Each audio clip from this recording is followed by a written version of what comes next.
Hey guys, FatBuddyCat here. Well, the chain's loose on the Trailmaster, but the new tires are on the way. What should we do? I reset that. Let's see if we can go a little faster if we make a straight run.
Okay, well, I made it out without a crash, so that's good.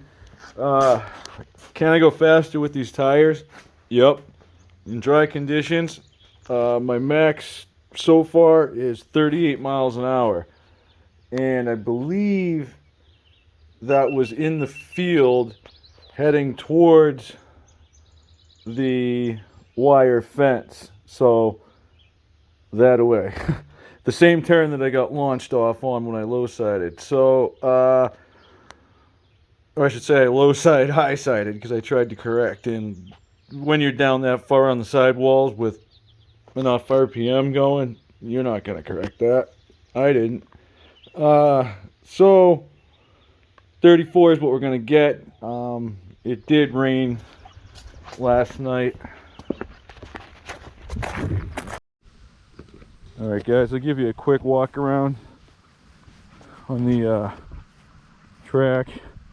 So basically guys, what you see here, you see that nice path I have beat down there? To the right of it, you see how the ground is darker? That's where I mowed this tall grass back. Okay? Over here, it's really spongy. It's really slick. It gets muddy fast. And it's just not what it is over here.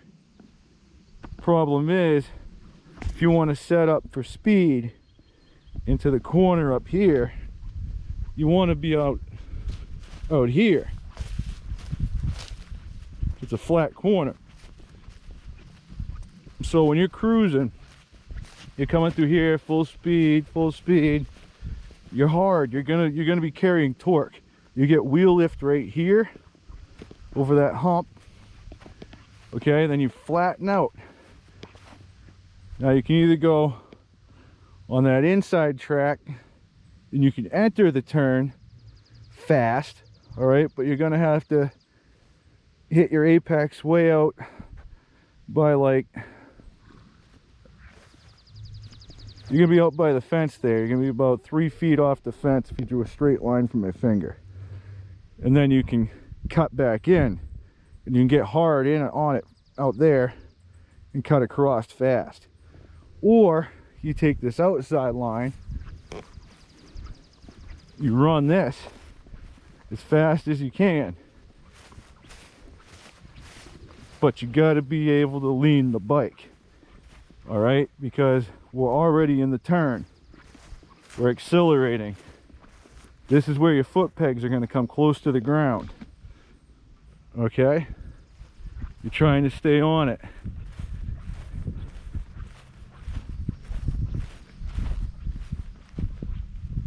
Come way out here. And then just bury it. All right. If you take the inside, I'll show you. If you're on this track right here, you're going to come in hot. You're going to get on the brakes hard right about here. All right. Coast the turn, and then you start wailing on it. Come through here.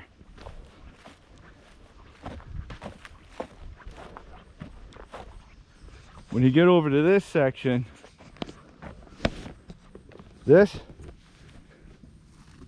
is all pine needles and acorns that got broken up. All right, they fall every fall. Leave them here over the winter, crunch them up with a lawnmower, and ride over them with the mini bikes. All right, so the soil is a little bit different. It's loose, but you actually have more traction on this, and more control, I should say, than you do over there on the grass. Now, right through here, we're back to that clay-like soil. This stuff is very, very unforgiving to moisture. It's really, really fine. When this stuff is wet, it stays wet for a while. Even if it looks dry, it's not. Whoop. Look at that, guys. I think our tires are here. All right. Okay, that's gonna put a whole new spin on things. What we have here, brand new set Sun F tires, We have a Power 2 for the rear, and I believe that's a AO27 for the front. Okay, first thing we're going to need is a jack to get these wheels off. In my experience, it's easiest to get the rear off and leave the jack under it and keep the front as a little bit of counterweight.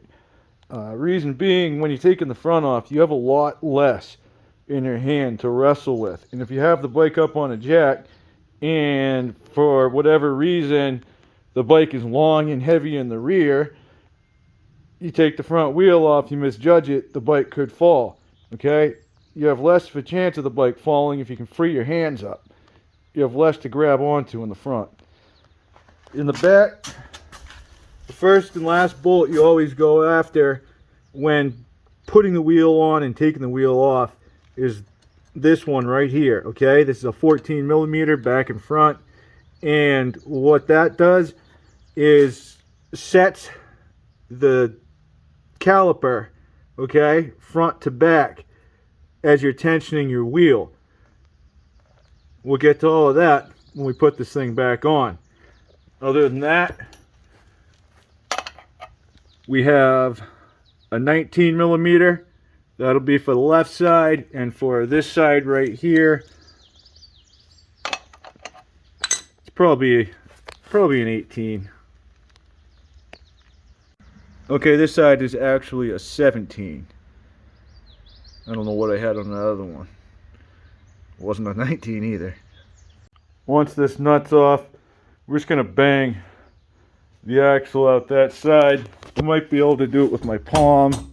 Yeah, this one should come out pretty easily. Alright, you're going to be dropping your spacers out, alright? Just pay attention to where those things go. They're on the outsides. It's like that. Get yourself a picture, that way you get a visual for later on. Okay, even better, here's a little trick. I just took a pencil, right? We're on concrete, so this is going to come off fine. And I just drew myself a little diagram, alright? Axle bolt, nut, long spacer, medium spacer, brake adapter, short spacer. Okay? The bike's right there, my diagram's right there. We can erase it and get rid of it when we're done. When you get to this point, alright, and everything's still in place, this is when you can jack it up a little bit. Get the weight off the rear end. That way you're not just dropping your subframes and stuff right on the ground. This is also where you're going to take your chain off. You can take that off first if you want, but this is where I'm going to do it. Another way to do it, guys, put your axle back on, alright? And then put your spacers and everything right where they're supposed to go. Refresh yourself next time. You know what I mean? Alright, and up front, Trailmaster pretty much figured this out for us. I got the nut off. I'll push my axle through. And what they did, instead of using spacers, is they have a one-piece tube on the fork that has the spacer molded into it. And that's on both sides. So, good looks on that move. You see this spinning action, guys? That's why I did these cross sections on my small forks. Alright, our front one is ready to go. Now, to make this easier on myself, guys, I'm going to be taking these 6-ply Sun Fs down to my tire guy. Now, to make it easy on my tire guy, I'm going to take my brake disc off, and I'm also going to take off my sprocket adapter and sprocket all as one. It's just 4 bolts. Alright guys, with everything off, we see we have a little bit of rust going on, okay? Whether that has got into the bearings or these bearings were just greased like duty cuck from the factory, they're pretty stiff. We're going to be replacing those, and the number on these is a 6202 RS. A lot of places stock these, a lot of hardware stores. You can find them. Just look them up on Google. Might be able to grab it local. Okay, these bearings were in super tight. I ended up having to smash one out, or smash it in a little bit, alright, so that I could punch this tube in, alright. What this is the bushing. It goes all the way through and your axle goes through it. So I'll just take a little file. I'll clean that thing up before I put it back in. But I'm going to run out right now, see if I can't get some new bearings, get those tires mounted. Okay, we'll throw that one in with this buddy. We'll put one of these bearings in our pocket. We'll head out to the hardware stores. Probably get 2 or 3 of them before I hit the tire guy. And don't forget the tires. And also a pair of scissors. Make it easy on yourself when you get there. It's cool and rainy out today. Don't forget your coffee cup. You know where to get that. DeafDuckRacing.com. Alright, we're back from the tire guy and Tractor Supply. The black one is a 6202 RS. That's a stock bearing. This one in front is a 6202Z, which is a metal shielded bearing. Pretty close to the same thing. This one, I'm going to try to pull off the rubber and just grease it up. We'll send these for now. I got 10 more coming from Amazon, but they won't be here till mid next week. And there's a local place that might have them tomorrow. So we'll see what happens. They'll be open up at 8 in the morning, so till then. Okay, so I busted out one of my picks. I was able to pull that little rubber cover off, and here's what's inside. Now, there's not a lot of grease in there, but it looks like some kind of water or something got in there before and broke it down, probably in the winter when I was riding this in the snow. The other bearing was completely seized, like I said, and it was junk. So this one, we're just going to pack a little bit of grease in there. Multi-purpose, why not? Okay, now I'm just taking a thumb file and I'm going around and just tapering out my edges, okay? Where there could have been any residual damage from taking this thing off. Alright? When you're using a round shape, use a round file. Okay, you got our spacer inside. And then I'm just going to put these on. And I'm just going to lightly tap those in with a rubber mallet. Alright, and I just take a little bit of that tacky grease, that never sees grease, and I work it around on the seat for the bearing. This is the new one. The other one pretty much had grease all over it, so just about wants to slide right in. Give that the old tappity tap. Okay, we made sure our spacer was in. Then we put our bearings back on. We greased one bearing and saved it. This one is a brand new one. Okay. 62 sprocket and the adapters on. And we got our brake disc on there. Ready to mount. Okay, I got the back wheel basically on, but not completely tightened. I'm going to go ahead and throw the front wheel on so that the bike balances forward. Then we'll set the tension out back. Alright, and on the front ones, guys, I'm going to pop the caps off, and I'm just going to pack these with some red grease. Alright, the front wheel is loosely on. Now that the bike's settled down, I'll be torquing the nuts on. But out back, I'm going to go to the chain side. I'm going to find where I like my tension.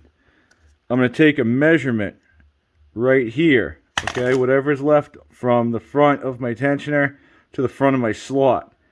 And I'm going to match that on the other side by making my adjustment on the tensioner. After that, I'm going to torque the axle down. And then I'm going to tighten that brake. Alright, and what you do is put your 1-inch mark on the front of your tensioner. And then you can basically eyeball where the front of the slot is. And that one's about 5/8 of an inch. Let me come back over here. Do the same thing. Not bad. Now I'm going to torque it down. Alright guys, this is where you pull out that mini bike owner's operator manual that you kept, along with your certificate of origin, so that you could possibly register this thing at some time. Alright, so we open this up, and here it is. This tells you front and rear axle bolts, 40 foot-pounds. Okay, these are all important numbers. Go grab my torque wrench. Okay, we're all torqued on, front and back, 40 pounds on our axles. Next, I'm going to take my 14 millimeter and I'm just going to tighten this bolt down here. There's a nut on the back, so you'll need a wrench. And just like that, we have our big boy tires on there. We're ready for action. We get the AO27 in the front. All that sidewall grip. Get all kinds of tracking out of that. And out back, we have the Sun F Power 2. Big old knobby all-terrain tire that it is. These are both 6 plies, so they're nice and thick, heavy duty. Alright, big thanks to Mark from Def Duck Racing. He hooked me up with his combination. He swears by it, so we're going to try it out. Should be awesome. Especially with that Wildcat. She's really going to be able to dig now. Get you some. But it is dark right now. And it is just about bedtime. So I'm going to have to wrap it up. Cleaned up a little. Get my thoughts together. We'll be right back at it tomorrow. Thanks for watching, guys. As always, it's a work in progress.